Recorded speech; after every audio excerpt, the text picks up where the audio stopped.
你嗰個好想食嘅菠蘿咧，係要喺月球度摘出嚟嘅。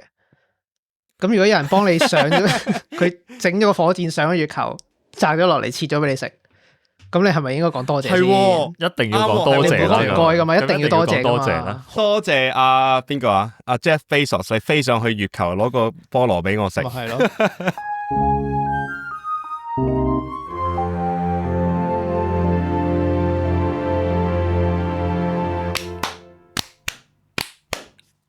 歡迎翻到嚟《水源狂想》第94集，我係以色列，我係Samuel，我係近嚟啊，係大家歡迎嚟到一個新嘅背景。如果睇 video 嘅話，就可能見到我成個背景唔同咗。大家估下我喺邊度先？你喺房？係咪？我喺房，冇錯。你喺室內？你喺我個心裏邊，喺你嘅心房裏邊。係啊，左心房。係左邊定右邊啊？右心室，右心室。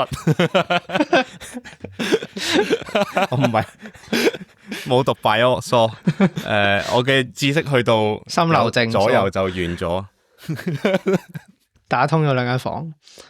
我呢啲文科人唔識嘢。我諗起咧，我以前喺大學嘅時候咧，有件數 T， 即係我哋嘅系會有件 T 恤，係大學叫數 T， 就 T 恤都英文嚟講咩？係啊 T 唔係 T 恤啊，恤係中文嚟噶，好似用中文字就中文噶啦嘛。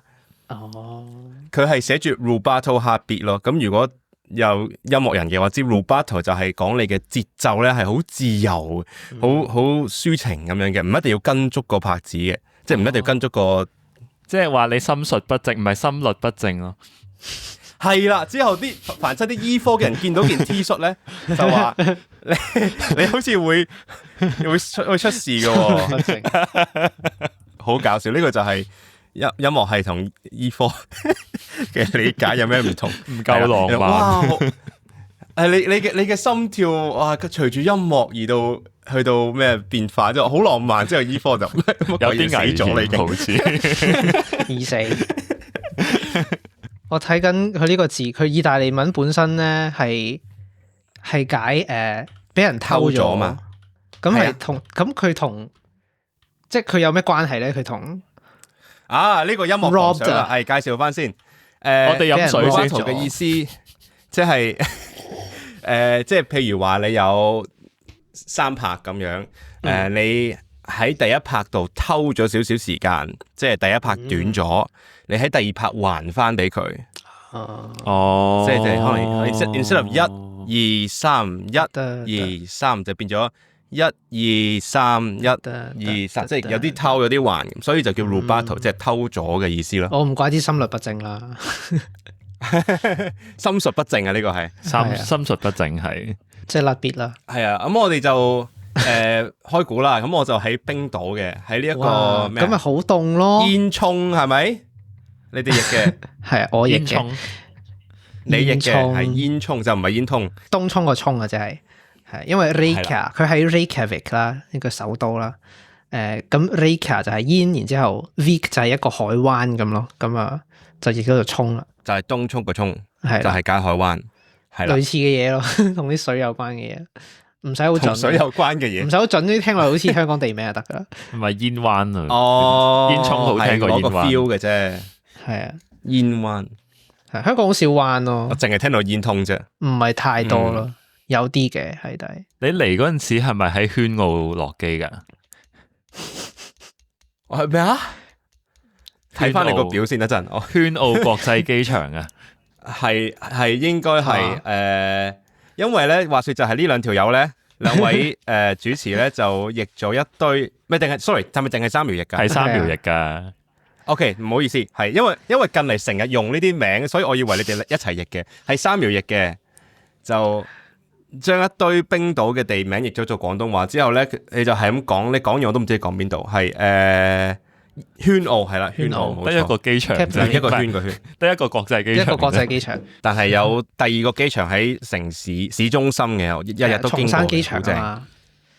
咩啊？台北松山同埋桃園國際機場。哦，OK， 同一個概念。咁凍唔凍咧？我就覺得而家係啱啱好嘅。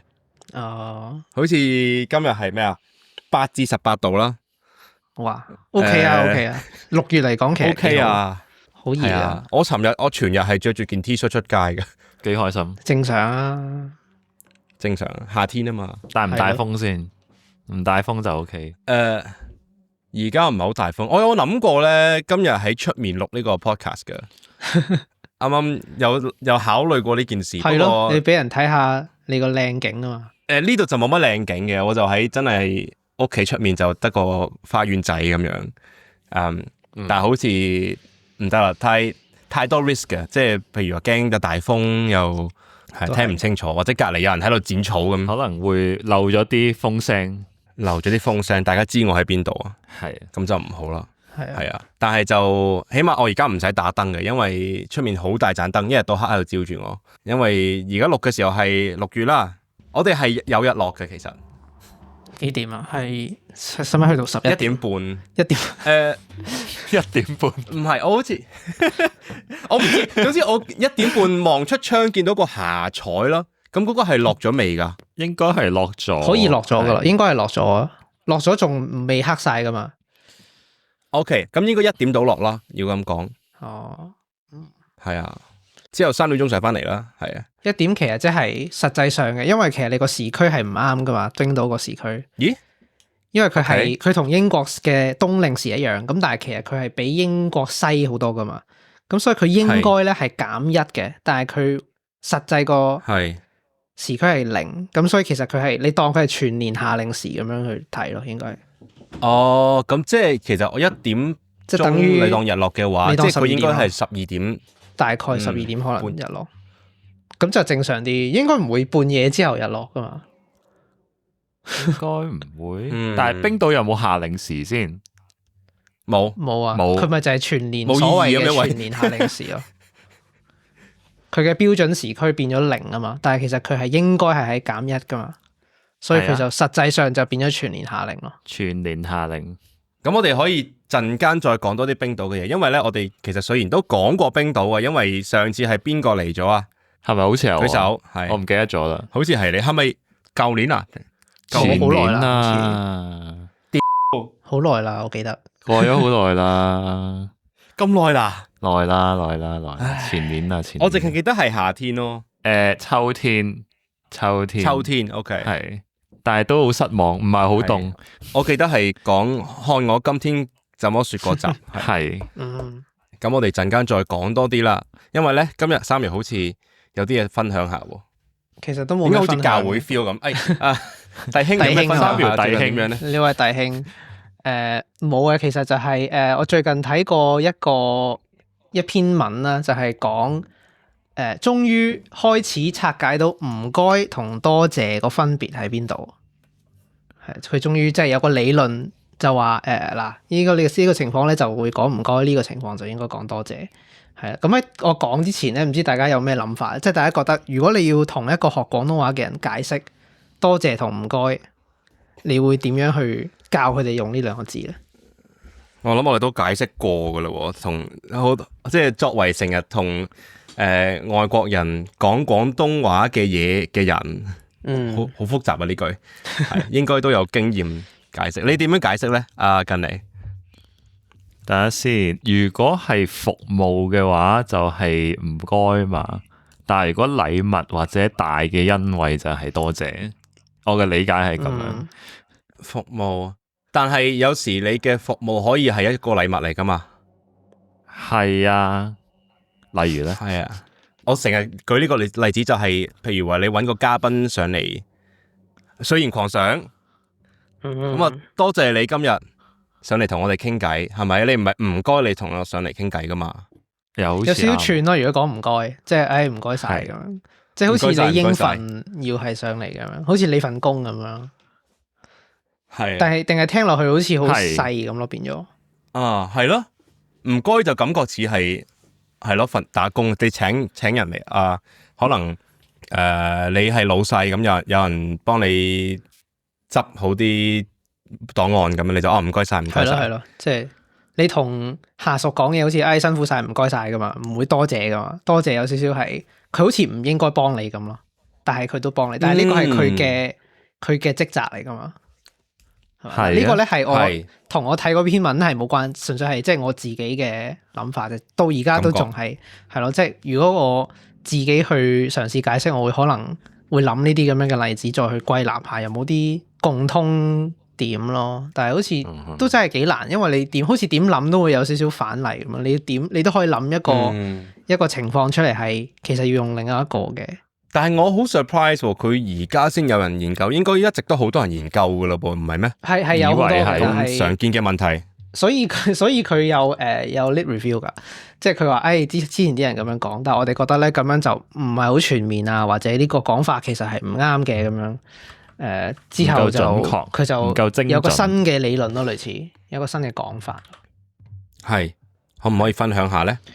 好咁睇下先，佢呢篇嘢咧就係叫做從法格行為模型分析粵語致謝詞多謝同唔該嘅差異。法格行為模型就叫做咩 Fogg Behavior Model， 即係 Fogg 啊，總之一個人名。咁作者有陳詠儀、朱常偉同陳建榮啦。咁睇一睇先啦。佢首先講一講咩係呢個法格行為模型 Fogg Language 唔係 Fogg Behavior Model。咁其實本身佢同語言係冇直接關係嘅呢一個 model。佢係講緊你做任何嘢，你點樣先會去行動咧 ？send 一幅圖出嚟先。咁呢一個咧就係法格行為模型啦。咁你見到咧，佢有一個 X 軸，有個 Y 軸咁樣嘅。咁打橫個 X 咧就係能力啊，即係佢由好難去到好易，即係對你嚟講係要好難做到定係好易做到啦。你嘅能力啦，即係能力低去能力高，係啦，類似。咁之後咧Y 軸咧就係你嗰個意願值啊，叫做意願值，個 motivation 啦，有幾想做呢樣嘢，咁由低去到高啦。係咁咧，任何嘢咧，點樣先可以成功到做到咧？就係要喺嗰條 action line 嘅右上方咯，即係你又要足夠容易咁樣做，你有能力啦，同埋你想做，你做到同埋你想做，你嗰兩樣嘢都要足夠先至會做到咯。譬如一樣好難嘅嘢，你可能要好高意願先至做到嘅。如果你冇動力嘅，好難啊，唔做啦咁樣，咁你就做唔到啦。如果好易做咧，就反而唔需要好大意願都做到啦。可能上去我起身撳個掣啫，好易啫嘛。就算我唔係好想，好啦，我都幫你啦咁樣，或者我自己都做啦咁樣，好 make sense。咁呢個咧就係呢個咧都係同幫人係仲未有直接關係嘅呢個嘢。咁佢就係話幾時嗰個行動會被執行啦？咁就係意願值同埋能力值都高嘅時候。咁跟住之後咧，佢就有個理論啦，就係話佢覺得咧。呢一個咧就同唔該同多謝好有關係，佢就係覺得咧呢兩個 factor 咧就可以分到四個 combination 啊嘛，就可以係意願高意願低，跟住能力高能力低，咁有四個組合啦。咁佢將佢改一改個講法，佢就會變成受惠者可唔可以獨自完成嗰件事啦，即係佢嗰個能力值啦，同埋受惠者自己有冇意願做嗰樣嘢。咁嗰個就係意願值，即係本身，我唔想做，我咪叫人做咯，係咪？即係冇外在，自己完成嗰個意願。OK，所以佢個理論就係咧，如果受惠者可以獨自完成嗰件事，同埋佢都有意願做嗰件事，喺右上角。如果人哋幫你，你就講唔該啦，係啦，喺右上角你就講唔該啦。即係譬如一樣好細嘅，譬如其實，我可以將我個垃圾抌喺垃圾桶嘅。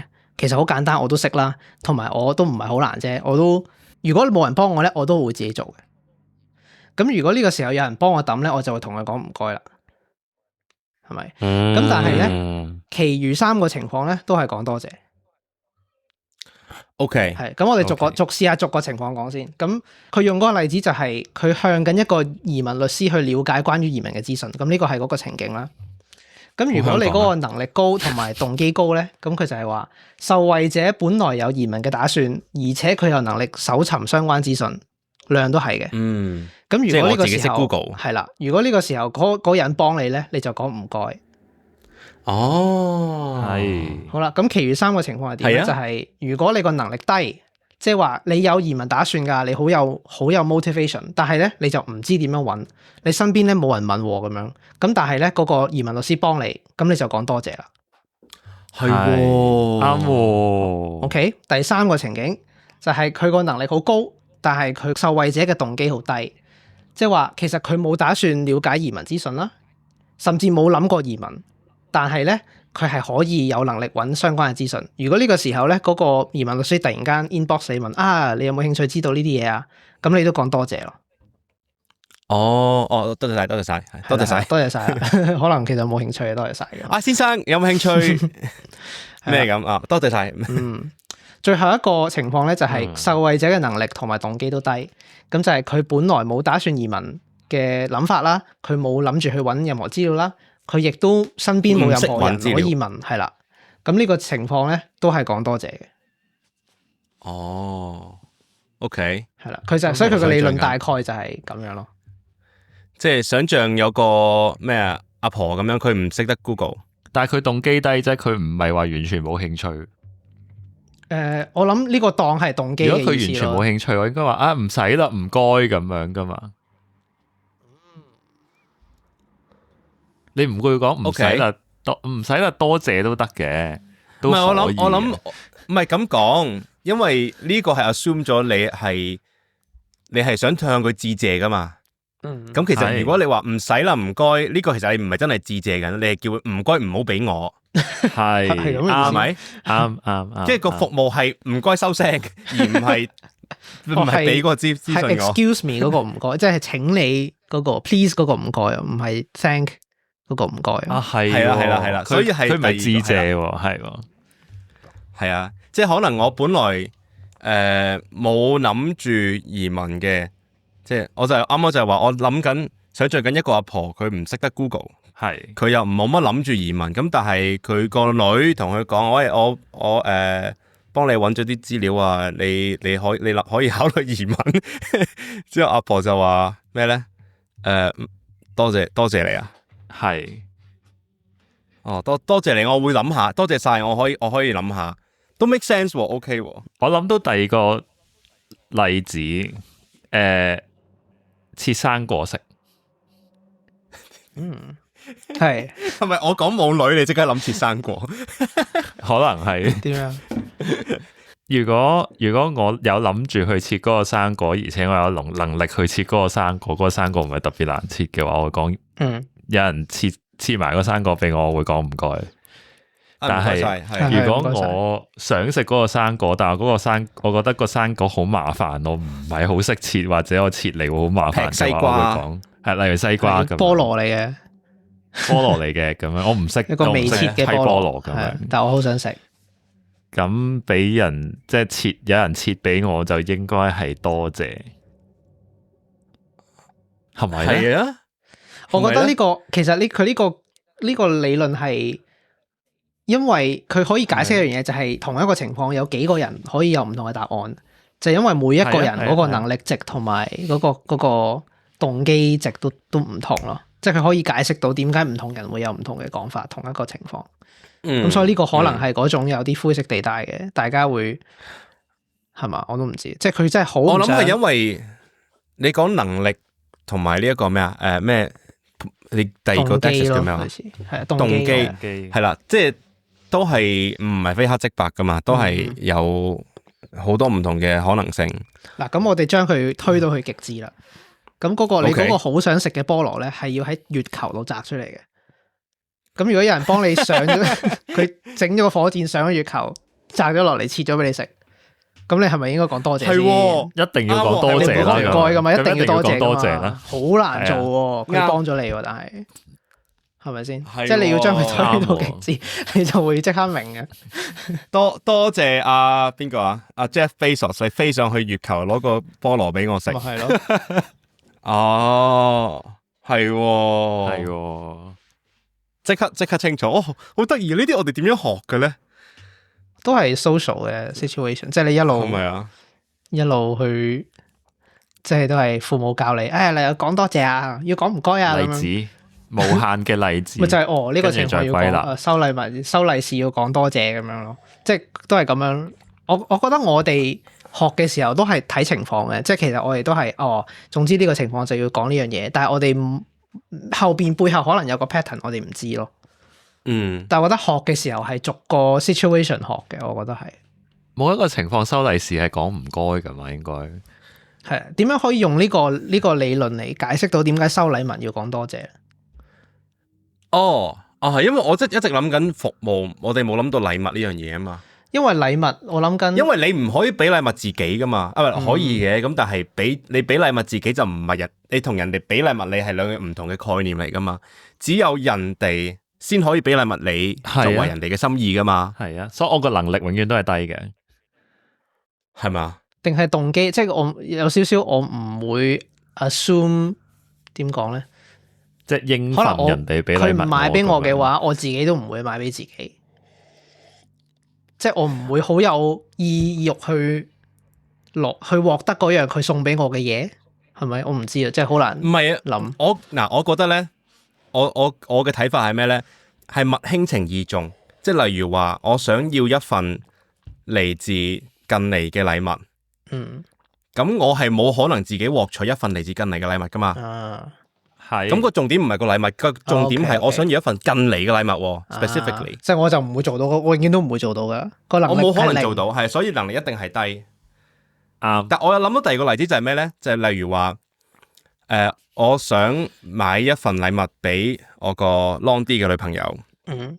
咁但係如果我俾錢佢買俾自己會容易過我落 order 寄俾佢。咁呢個 case 裏邊。會唔會係唔該咧？即係唔係我覺得唔係佢唔該，我唔該佢。你幫我買禮物俾你自己。佢多謝你，但係你唔該佢咯。係咪啊？我覺得係咯。咁即係嗰個我直覺係咁樣覺得。係啊，啱啊，啱啊。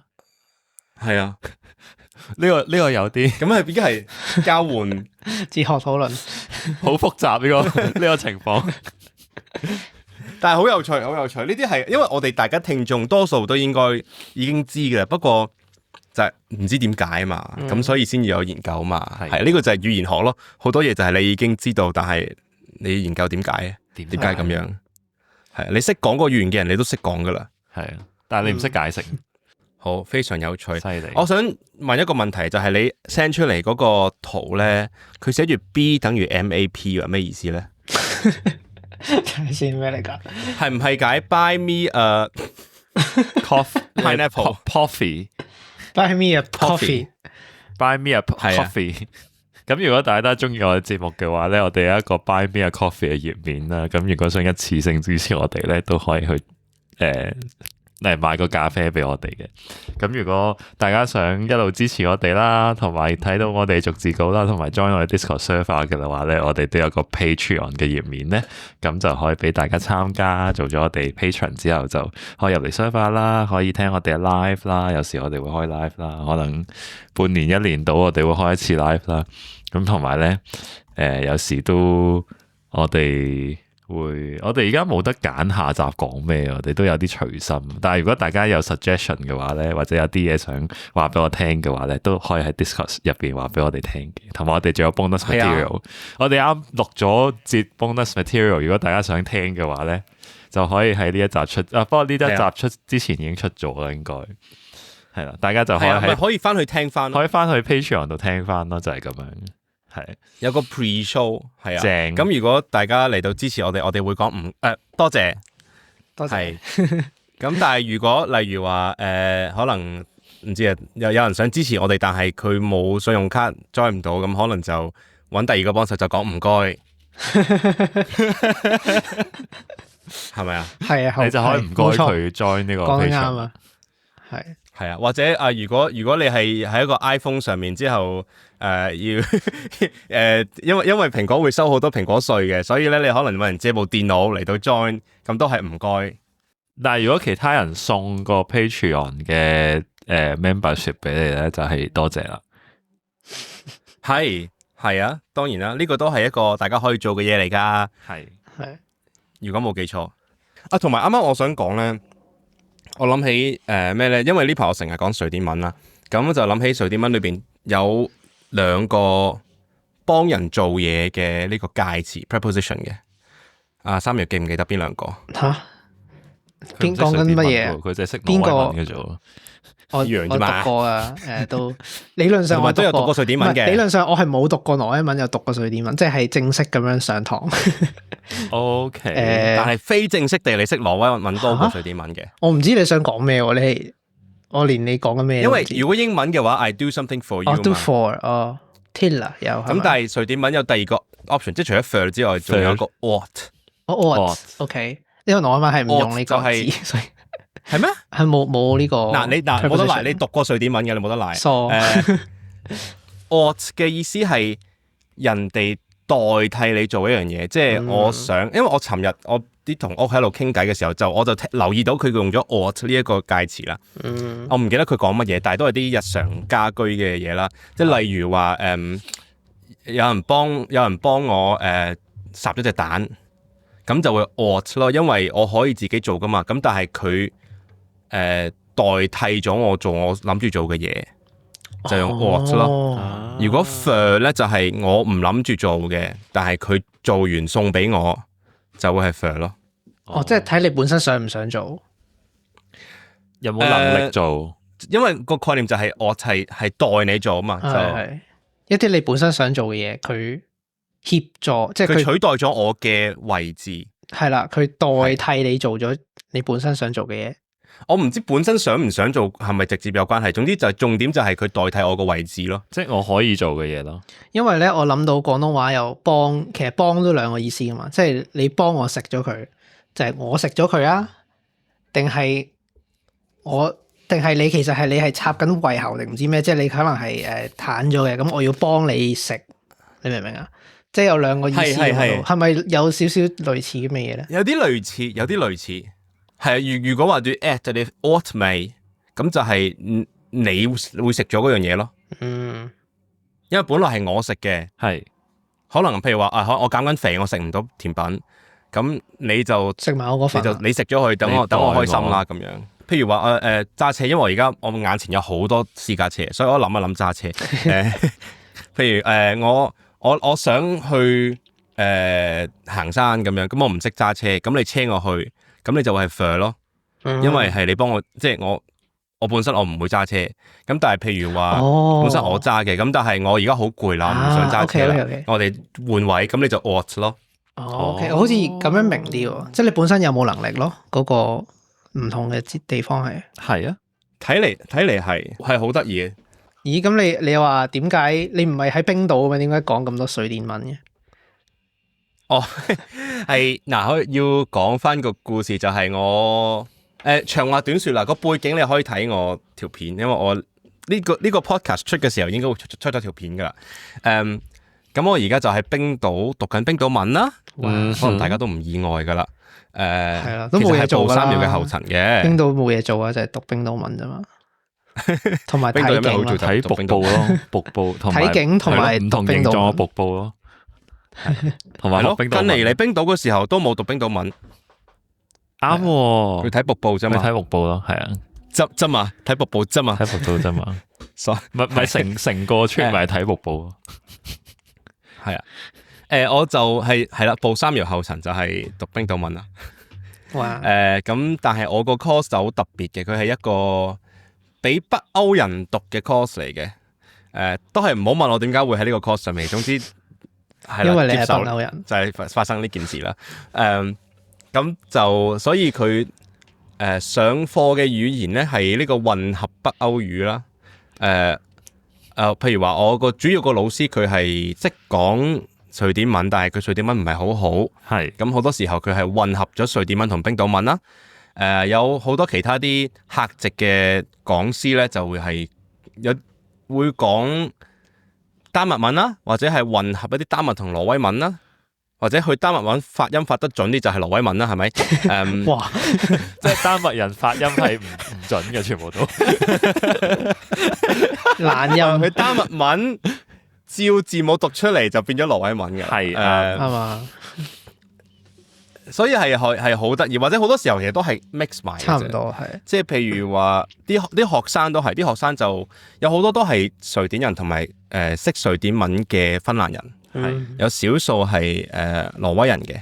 咁好慶幸地係冇丹麥人嘅，因為我哋溝通唔到嘅。唔係佢聽得明你講咩，但係你聽唔明佢咯。咁啲芬蘭人係咪就係會讀晒啲瑞典文嘅字母出嚟，就係芬蘭人講瑞典文？係咪咧？唔係啊，其實佢讀出嚟差唔多啊，不過佢係佢個語調唔同啫嘛，平啲咯，係嘛？係平啲咯，係啦，冇咁多喺度，同埋佢哋好多震 R 咯。啊，好強嘅震 R，震 R 係啦，你發唔到嗰個係啦，fit 到嘅，好得意，因為我以前住過喺瑞典啦，咁但係我學咗咁耐咁多語言咧，都從來未試過係 all in 呢一個語言共通呢樣嘢嘅。呢個我哋係咪可以講翻第幾集啊？拎翻某一集講過呢句嘢。方言連續體啊，係啊，同埋大家絕大部分時間都係講緊混合嘅北歐語噶嘛，係咪咧？係。都唔係，大部分時間係講緊自己嘅北歐語。係啦，講自己話，然之後會聽得明人哋嘅話咯。其實最辛苦係我咯，因為我聽個挪威人講嘢，我自然會想跟咗佢講嘢咯。即係我同佢講一陣嘢，我個抑揚頓挫會漸漸變咗好似佢咁嘅。係咯，或者某一啲詞語，因為我啲瑞典文有少少生疏，所以我聽挪威人講一個詞語，我又唔肯定呢個瑞典文有冇存在呢一個詞語咧。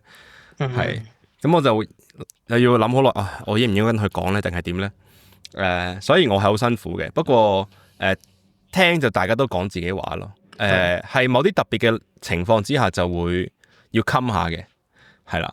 例如話我哋尋晚討論緊咧，就係點樣講分呢個 concept，即係好玩有趣。分Samuel知唔知挪威文分係咩啊？我係用開機啊。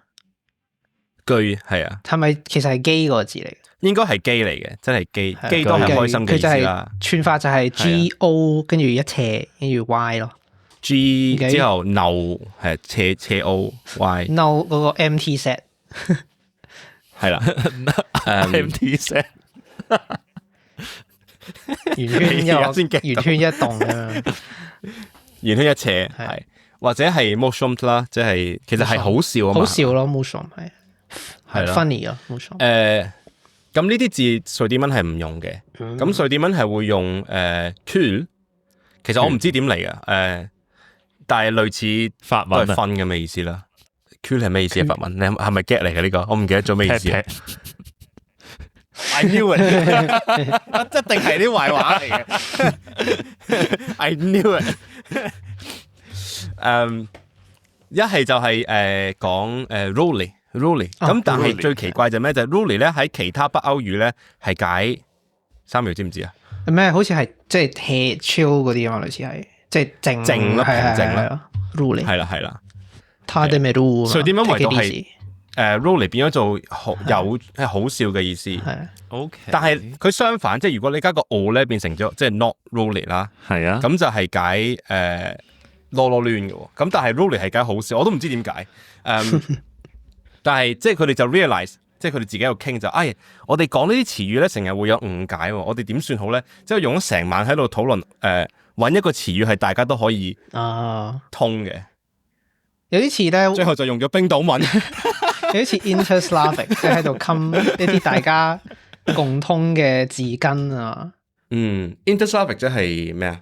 係佢嗰個，我哋係咪之前講過嗰個人造語言嗰集有冇講過？係因為斯拉夫話好多係啦，斯拉夫話好多都相似啊。其實，譬如即係俄文啊、波蘭文啊、捷克文啊，甚至乎去到嗰啲保加利亞文啊，都有一定嘅相似程度啦。咁就有人就整咗一個叫做共通斯拉夫語嘅物體啦，就係類似可唔可以合埋咁多大家共通嘅嘢，就可以令到大家都溝通到咁樣咯。有少少一種溝通嘅方式咯。係咪有少少似國際手語咁嘅概念？佢應該係有一種標準化嘅語法噶嘛，同埋一個標準化嘅詞彙噶嘛。我理解，因為我有嘗試過學呢樣嘢啦。Interslavic， 我嘅理解就係佢唔係完全標準化嘅。OK， 即係某啲情況之下會有兩個近義詞，你可以揀嘅。唔係咁，任何語言都有近義詞你可以揀嘅。不過你揀嘅時候，好多時候你就會揀咗比較似你嘅斯拉夫語嗰個詞語咯，或者睇你對話嘅人係咩人咯。係，但係佢個變位係標準嘅。係啦，係佢個即係佢啲動詞變化嗰啲，全部都係即係好似世界語咁係簡化晒嘅，全部都非常之 regular 嘅，係容易學嘅。即係對於你識斯拉夫文嘅人嚟講係容易學嘅，你唔識咧就可能就好打多個格嘅都係，係都係6個格嘅，係啦，定6個定7個咧唔知。咁同埋你讀呢個共通斯拉夫語嘅時候，你係可以用你自己口音讀嘅，即係譬如你上 YouTube 睇呢個 Interslavic 嘅 KOL 咧，佢係波蘭人嚟嘅，咁佢發啲音都有少少波蘭口音，同埋佢某一啲詞語咧，因為波蘭文會有個鼻音 L 嘅，其他斯拉夫語冇咗噶啦，係咁，但係 Interslavic 佢係容許你保留你嗰個鼻音，因為都聽得明啊嘛，即係你想講咪講咯，都 OK。係啦，佢係叫我唔知咩 flavor 定咩，你嘅波蘭味道嘅共通斯拉夫，加啲色粉，即係有唔同味道，係啦，加啲 LO。咁你講嘅就係有瑞典 flavor 嘅北歐話，共通北歐話，共通北歐話 Inter-Scandinavian。有時都係嘅，係幾得意嘅，喺度揾下邊啲詞語啱用啊！我諗起咧，或者係嗰啲沖涼液咧，即係北歐咧，嗰啲 product 後邊咪成日會有啲嗰啲 instruction 噶嘛。咁樣北歐嘅時候咧，就會係同一篇嘢啦，然之後好多字會有斜畫咯，即係瑞典文同埋丹麥文呢個字咧，可能爭一個字母嘅啫，係個符號嗰個咧，一個要2點，一個要一斜咁樣，咁佢就要寫2次。但係佢係同一篇，佢就唔想重新寫多次，因為佢大部分字都係一樣嘅，可能得成篇文得3個字唔同嘅啫，咁佢就係用斜畫嚟分咯。我成日諗起呢個好搞笑嘅，然之後芬蘭文自己就一個咁樣。係啊。我諗起咧，尋日發生件好有趣嘅事咧，就係我啲同屋佢哋就食咗一包薯片啦。咁我翻到屋企見到包薯片，咁我就開始讀個包裝上面嘅宣傳嘅語句啦。咁我望落去咧，我就下意識咁用丹麥文讀出嚟喎。咁搞笑，因為我望落去似丹麥文，同埋丹麥文好笑啊嘛。咁我咪用丹麥文讀咯。係啦，之後我個同屋就喂。挪威文嚟嘅，我就話講還講，我齋睇我真係點分啫？我點知啫？我話嗱，你指出嚟有邊啲字唔係丹麥文？之後佢成2句裏邊指咗2個字出嚟，就係2個字係咩 av 嘛？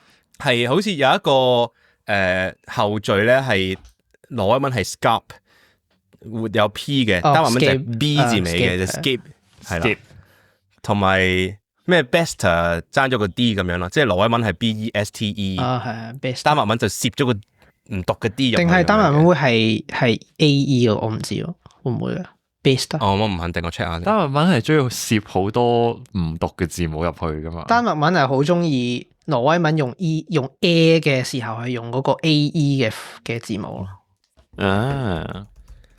係我 check 咗係 bedst best 係啊 best 之後就好笑咯，我話係啦，佢淨係指咗2個字唔係丹麥文咯，我話我點鬼知啫，我都唔識呢2個語言。睇得出嘅，但係都係睇得出嘅。有時啲講師佢啲 PowerPoint 我都分唔到邊個打邊個嘅，好多時係要你本身識個字，然之後你要知佢係用 E 定係 AE 啊，定係咯，定係 P 同 B 啊 T 同 D 啊，成日都會有啲運用咯，即係會唔同咯，嗰2個語言。所以你分嗰啲語言嘅方式就係你要學嗰個語言，你要識嗰個語言。但係淨係睇字母係基本上係好難嘅。丹麥文係有J， 但係挪威文係冇嘅，即係佢係再加個 J 喺後邊。J 同 Y 有啲咩分別？同埋 EJ 都係丹麥文會多好多嘅，通常挪威文係變咗 EI 咯，即係譬如 Vi 佢係 night 嗰啲，佢係 EI 而唔係 EJ 咯。所以好過癮咯，就係即係全程日日翻學就喺度不停喺度聽唔同嘅北歐話，幾好啊！包括唔同嘅挪威話都有啦。係有啲咩方言？一個係東方人，一個係西方人。即係 Ishe 咩咁樣嘅，有一個就係德國人。OK，同你一樣都係 imposter。係啦，imposter。唔係咁你咁講，啲芬蘭人都 imposter 嚟嘅。OK，都係。又好似，但係佢哋由細讀到大噶嘛，瑞典文係咪咧？學校要學，係所以好過我咯。係咯。咁但係你同德國人講嘢講咩話？北歐話咯。哦，OK，即係佢都係講北歐話嘅。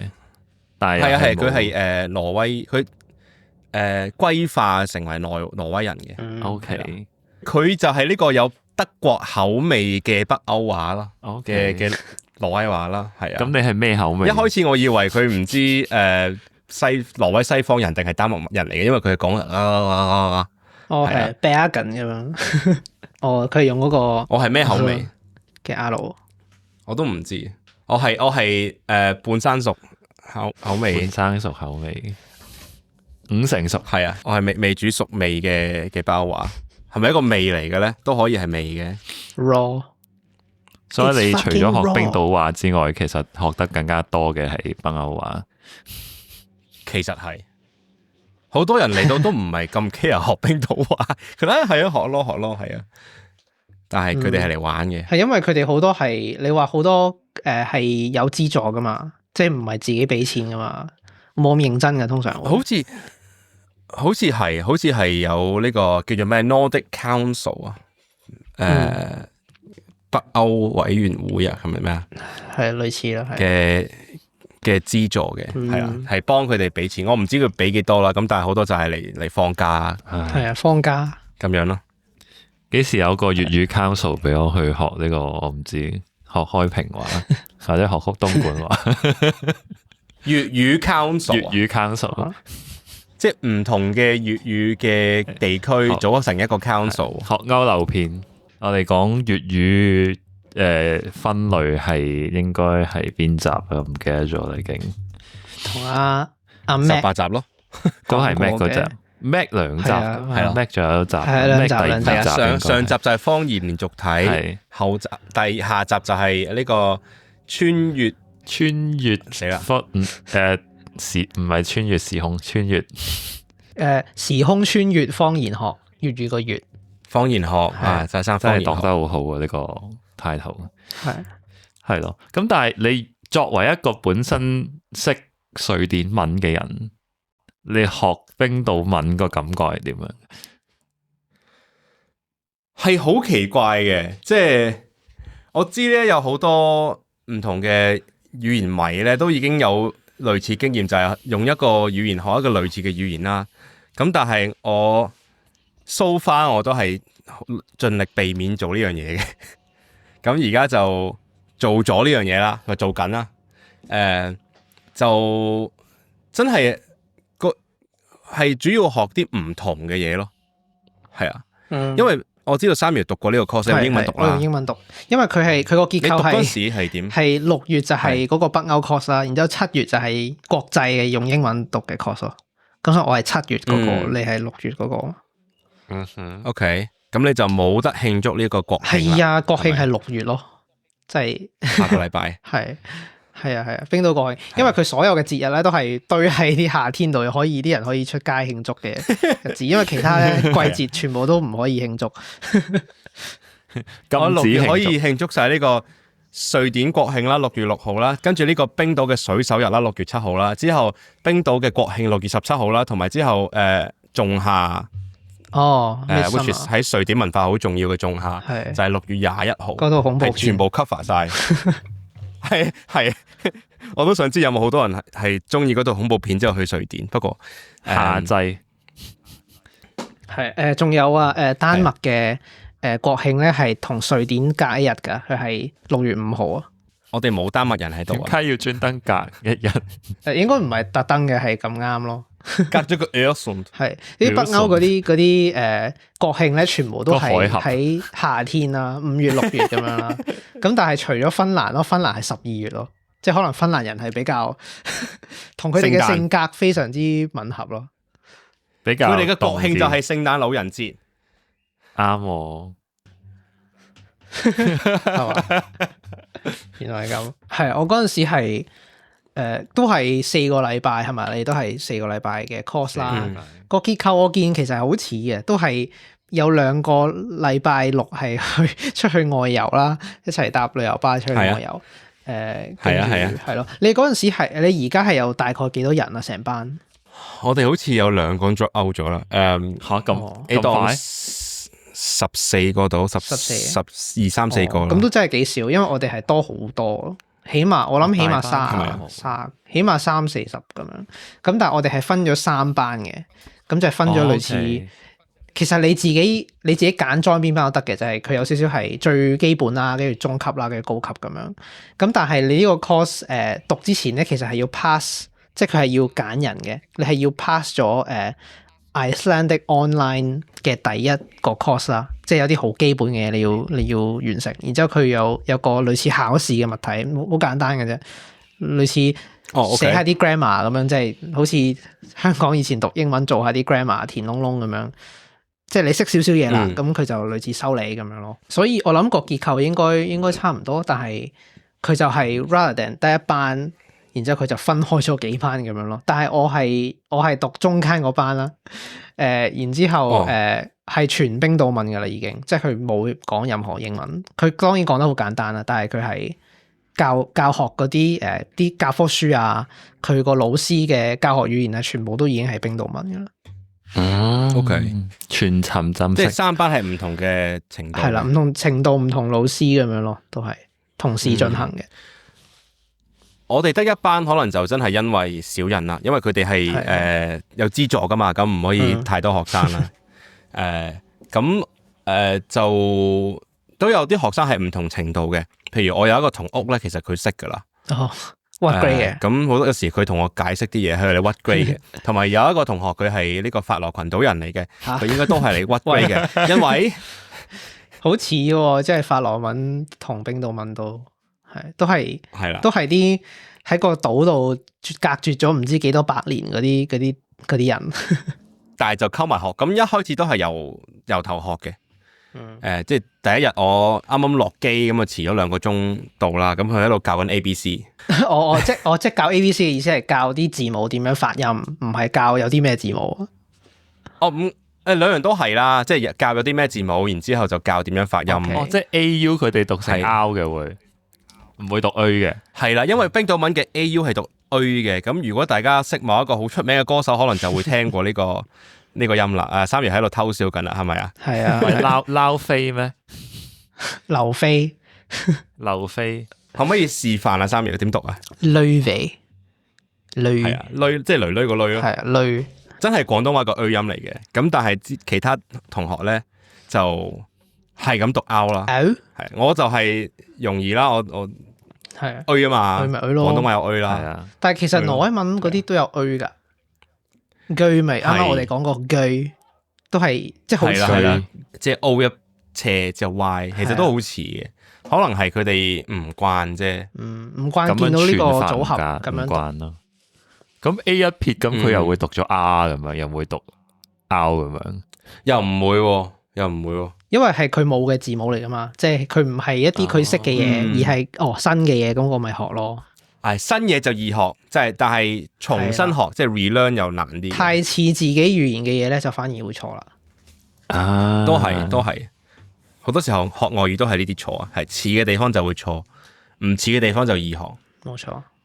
係啊，咁但係都學得幾快嘅，因為譬如話啲字根嗰啲全部識噶咯。係都見過啦。咁主要係啲字根重新組合啦，因為有好多詞語喺北歐，即係北歐大陸就會用一啲法文字，就係借法文或者借德文，通常就係法文、德文字係啦。咁但係冰島就真係攞啲字根砌出嚟嘅，咁好得意嘅就係即係彷彿我見到一個譬如話日文先用嘅一個中文詞語。或者可能係咩？當年日本製造咗咩民主呢個 term 出嚟，之後中國人見到，喂，好得意喎呢個 term，民同主我都識，但係未聽過民主喎，等我學咗佢先，咁啊係咯。係，即係佢哋都分開見過，但係合埋就未見過啦。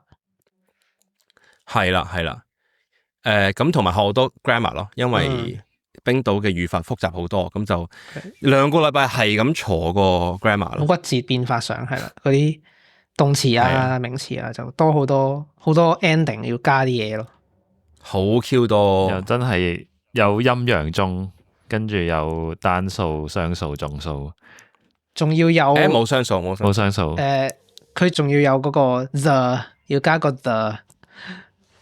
嗰個 the 自己又會有幾個格，同埋又有唔同嘅，即係總之嗰嚿嘢又要自己記一輪咁樣。係 OK， 我而家都我諗 regular 嗰啲我都記咗噶啦。係 OK 嘅，OK 有。你主要就係有規可3個 gender， 然之後 strong weak， 咁其實6樣嘢記咯，主要係其他都係啲 variation 或者有啲例外啦。係咁，如果想詳細聽下呢個點樣學法，可以睇我遲啲會出嚟嘅一啲update 咁啦。係不過係我哋老師佢一開始講瑞典文啦，之後漸漸滲多啲冰島文落去，其實都好難分，因為都好似嘅。咁但係去到第2個禮拜臨尾，佢都 kind of 係講緊冰島文噶啦。譬如話佢帶團出去，你講嘅帶團出去睇嘢，咁佢都係大部分係講冰島文咯。係難解啲，佢就會轉瑞典文咁咯。我哋就係唔係，因為我哋係分開3班啊嘛。咁我知道，以我所知咧，最低最唔好最低級，最初級嗰班咧係用英文教嘅。咁所以如果係集體一齊，可能要上一啲 lecture 啦，講一啲關於歷史啊、文化啊嗰啲嘢嘅時候咧，係用英文嘅。咁所以嗰啲 lecture 或者出去帶團啊，嗰個 course 嗰個 leader 咧，即係應該係你嗰個老師嘅上一代嘅人啦。咁佢帶團嘅時候都係講英文嘅。你哋係3班一個團嚟嘅。係，其實我哋係同一班，但係只不過係你真係上堂嘅時候分咗做3班啫。但係其他就合埋，其他可能聽 lecture 就係一齊嘅。我哋啲 lecture 就好得意嘅。我哋有一個講師咧，佢就話係啊，我1年先講一次北歐話，即係Scandinavian。話就係呢個情況。佢哋係咁叫啊，佢哋好中意用呢個 term 嘅。I speak Scandinavian 咁樣。1年講一次，咁所以都好生疏啊。可能就係因為7月嗰班，即係有英文嗰班，佢哋就會講英文。係啦。咁我哋啲客席講師就個個都唔同，有啲係講英文，有啲係講丹麥文咁咯。講丹麥文，咁你聽唔聽得明？尋日嗰個咧，佢真係講丹麥文，因為其他都係啲丹麥 mix 挪威咁樣類似咁嘅嘢，但係尋日嗰個真係講丹麥文。定係佢純粹係個口音好重，所以佢嘅丹麥文就係你好易明咯。可以咁講，咁但係尋日個講師佢就真係你聽得出係丹麥文嚟嘅，佢大部分講嘅時候都好清楚啦，即係啲音喺晒度嘅，你聽到。但係間唔中咧，佢即係講 to， 咁你聽到丹麥文啊，係反而即係佢嘅丹麥文叻啲，所以我哋就難明啲。係。其他丹麥文冇咁叻，我哋就易明啲。口音重啲，反而你就聽得明啦。有少少似法羅人講嘅丹麥文，有個 term 嘅叫做 Gatedansk， 係即係 street Gate， 即係嗰個街嗰個字啦，街係啦。冰島文叫 Gata 啊嘛，或者 Gate 啦，如果變咗做其他格。英文叫 gate 係啦，或者英文個 gate 咯。啱啊 gate 係啊。咁佢就係咁樣咯，就係佢用嗰啲人當地嘅口音去講啲丹麥文，變相就係如果你淨係識可能挪威文咧，你會覺得好易明，因為佢就係將啲字母好正常咁樣讀出嚟咯，唔係好似丹麥人咁樣完全唔知做緊乜喺度坐佢阿爺邊啦咁樣。唔知你講乜嘢？係啊，我試過有一次同佢哋講話，我唔識講丹麥文，但係我識得錯咯，我識得扮咯。之後佢話：超個個都識噶啦，個個都識扮丹麥文噶啦，係嘛？聽得太多啦，已經係好好笑，個個都識，係真係個個都識，間唔中爆一句出嚟。咁係喎，尤其啲身邊冇丹麥人咧，佢哋就喺度講突然間，一句丹麥文。呢啲係丹麥人唔喺身邊先可以講嘅笑。咁咪成班都冇丹麥人嘛，咁咪大家一齊喺度係嘛 bully 啲丹麥人咯。我好彩，因為全個北歐即係其實都叫做俾丹麥統治過係嘛？都算係。瑞典就 sort of 啦，但係其他芬蘭都 sort of 啦，但係其他嗰啲挪威啊、冰島啊、法羅啊，全部都係俾丹麥人統治過啊，所以就叫做可以係咩啊？笑佢哋咯，有資格。哦，有資格笑佢。丹麥人。好，咁我哋飲啖水先。我想講咧呢個咧，唔知大家睇唔睇到？我呢個Rotterdam 嘅杯咧，我係喺今年我去 Polyglot Gathering 度贏翻嚟嘅，喺捷克嘅 Polyglot Gathering 贏咗個鹿特丹嘅杯。贏喺捷克點樣贏啊？你參落嘅多語者聚會係啊，點樣贏咧？就係我參加咗其中一個 workshop。佢就係有一個人喺度，一個愛爾蘭人啦，咁佢就教愛爾蘭文。咁佢咧好得意嘅，佢唔係就咁教。你 what grade 嘅？我係去 what grade 嘅，因為我唔識愛爾蘭文啦，但係識啲類似愛爾蘭文嘅嘢。咁佢咧就全程淨係講愛爾蘭文，即係好簡單啦。佢就係有啲有個 slides，佢喺度會輔助，有啲圖片，跟住有啲翻譯嘅 AI，其實係有好多 AI 圖啦。但係有好多翻譯嘅，咁嗰啲翻譯就全部都唔係英文咯，即係佢有好多唔同嘅文啊嘅翻譯啊。咁佢就慢慢喺度教你好咩早晨多謝拜拜，我叫咩名？呢度有幾多個人？1、2、3、4、5咁樣。佢教呢啲好簡單嘅嘢，咁之後咧去到最尾咧，佢就準備咗好多禮物。佢又有啲杯啦，有啲筆啦，有啲啤酒啦，等等嘅嘢，有書啦，真係有啤酒啊！真係有幾罐咁樣咯，有啲 Guinness 咯。跟住之後佢就想要你想要嘅話咧，你想要嘅話咧，你就要用愛爾蘭文問啦，我可唔可以要呢個？係請俾我一個呢個咁樣。咁我就講咗個咩 Bualum Cooper Liam 咁樣，定唔知咩唔記得咗。跟住就贏咗呢個杯。Bualum。我好似睇某套短劇聽過呢個 Bualum，係啦，即係我想要乜乜乜咁樣類似。係，咁就俾咗你啊？係啊，佢就俾咯，即係總之講完就會送一個俾你嘅，好簡單嘅。真係有，唔係假嘅，唔係假嘅，真係送嘅。係啊，佢準備咗好多禮物。咁呢個，但係呢個咧有個好處就係，如果用右手揸嘅話咧，就會睇唔到啦。人哋要用左手揸，人哋先睇到。左手左右，因為你俾自己睇噶嘛，你就係用右手揸，跟住自己睇，右手就自己睇到，係咯。你以為個個都做緊 podcast 嘅咩？係咪俾自己睇？俾自己睇。因為嗰個講者應該佢係住喺荷蘭。如果大家想聽，我哋下次可以講下呢一個多語者聚會嘅嘢嘅花生可能有花生啦，唔知啦，冇啊。好，我哋飲完水咧，我哋今日嘅思源咧，我哋都趁翻呢個機會咧，就講一啲同冰島有關嘅嘢啦，或者同維京人有關嘅嘢啦。哦，係啦，我真係講咗去咗個維京博物館，唔係維京博物館喺 York 嘅。我都聽咗好多關於佢哋嘅歷史嘅嘢啦，即係冰島人真係好熱愛佢哋嘅歷史啦。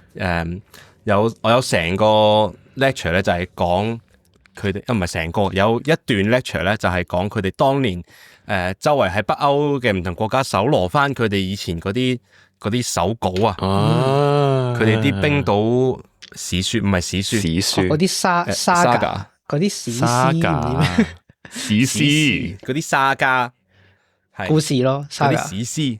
其實現代冰島話沙噶就係故事咯，係啊。我落去書局買本沙噶翻嚟，或者我睇一個展覽，佢講呢個世界嘅沙噶係喺點樣開始嘅咧？世界嘅沙咪英文嘅 say 咯，係咩？係，即係講嘅嘢咪沙噶咯，係啊，係即係佢哋就當年就喺唔同國家搜羅翻啲手稿翻嚟啦，咁佢哋就好熱烈慶祝，話運翻啲手稿翻嚟，好犀利嘅。Anyway， 今日咧就想講下英文 ransack 呢個字。ransack，我想知你哋對 ransack 呢個字有咩理解？尤其是問根尼啦，因為三條識太多相關嘅語言啦。通常一個人嘅直覺，佢就係會將佢切開咗兩嚿啊嘛，就係 ran 同 sack 咯。咁你本身 sack 都已經有搶劫嘅意思啊嘛。sack 有冇搶劫？係咪即係包住啲嘢拎走咁樣啊？ sack 係啊一個袋咁嘛，你包住佢就偷走。你可以 sack 一個 village 噶嘛，你可以噶。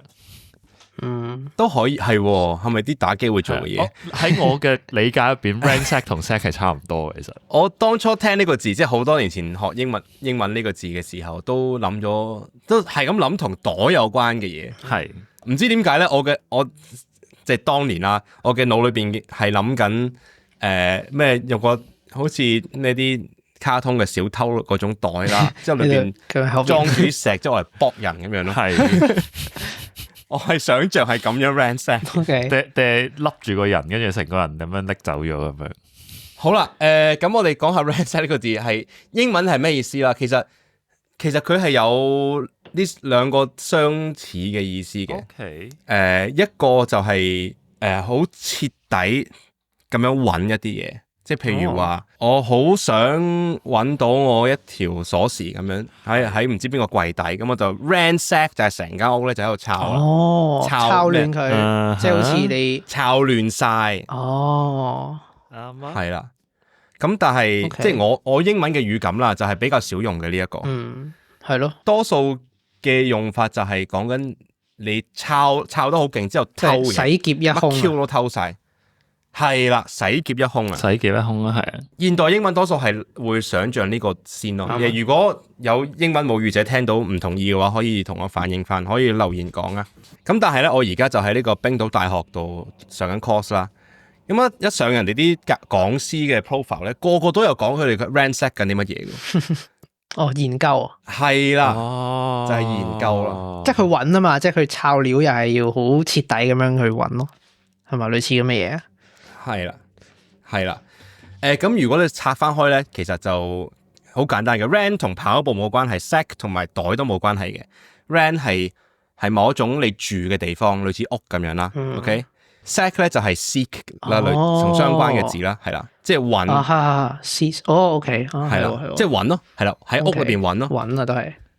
咁點解會咁樣嘅咧？大家可以想象下，點解喺冰島文就係研究，英文就係洗劫一空咧？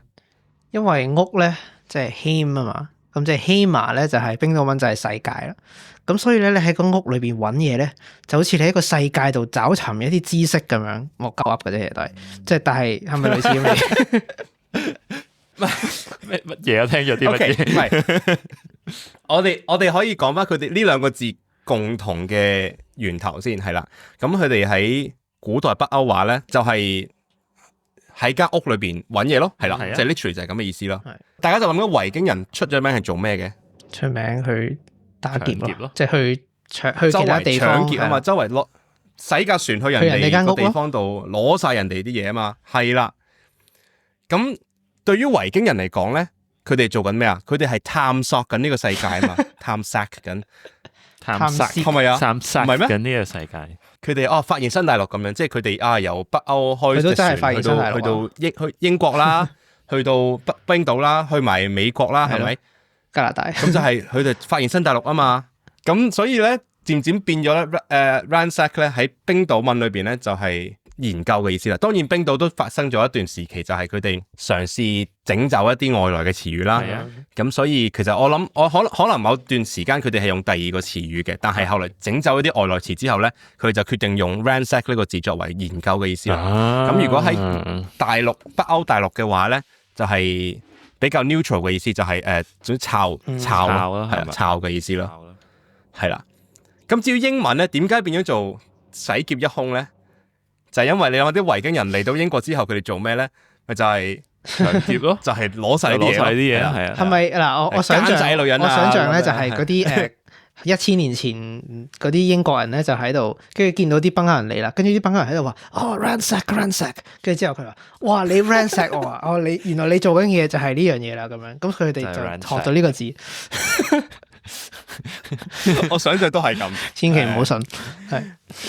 係咁係非常之有趣，應該係冇咁 literal 啦，即係唔係真係見到北歐人講 ransack 就係洗劫一空嘅意思啦。唔係咁，但係我諗係有影響嘅，即係佢哋原本係抄嘅意思，之後發展咗去到唔同嘅現代嘅意思，可能係真係同呢段歷史有關係。係啦，咁仲有係咪蘇格蘭都有 ransack 呢個字嘅。係咩？哦，蘇格係啊蘭有係 ransack 呢個喎字 Gaelic 咯 ，ransack ，ransack 點解我教翻你嘅？ ransack，我突然間諗到，點解咁熟嘅？聽落去 ransack 咁熟，係啊，ransack 係研究個，聽落去好合理啊。點解我一路諗唔到？我突然間諗到咯，係因為 Gaelic 喺 ransack 係 research ransack 啊，係啦，呢個應該係借翻嚟噶咯，咁就係哦 ransack 係個名詞 ransack 係啦，即係 to ransack 啦，應該係嗰個動詞係。係喎 borrow from Old Norse ransack 係啦。犀利，你唔好留意啊！我一學嘅時候即刻見到，覺得好好笑。因為我係好搞笑，我係一路都覺得係啊，好合理啊。點解好似喺邊度聽過咁？可能我學過呢個冰島文字啦，咁樣係你突然間咁樣啦，我先覺係喎 ransack 係喎，都係，我都試過嘅時候學外語咧，學一個新嘅字之後，覺得係好合理啊，啱啊，好熟啊，唔知點解，但係係咯，唔 make 呢個 sense 聲就係呢個意意思噶嘛。犀利真係，係喎，係啦，咦？OK，係咁 ransack 係咩意思啊？都係現代意思都係 research 咯，通常係即係去研究啊，係咯，去 explore 啊咁嘅意思啊。係啊，即係蘇格蘭蓋爾語咧，佢哋係攞咗呢個北歐人講嘅 ransack 嗰個意思嘅。英文就係攞咗佢哋啲被搶劫嘅人嗰個意思，係，因為始終蘇格蘭同北歐嘅關係都密切好多啊，係咪歷史上？係有好多係以前真係挪威嘅領土嚟噶嘛。係啦，有啲係挪威嘅領土啦，同埋有好多蘇格蘭嘅地方，啲地名都係啲即係北歐話嚟嘅。係，所以我唔知係咪因為咁就發展咗呢個有即係英文同蘇格蘭蓋爾語嘅意思唔同啦。咁我哋飲多啖水先。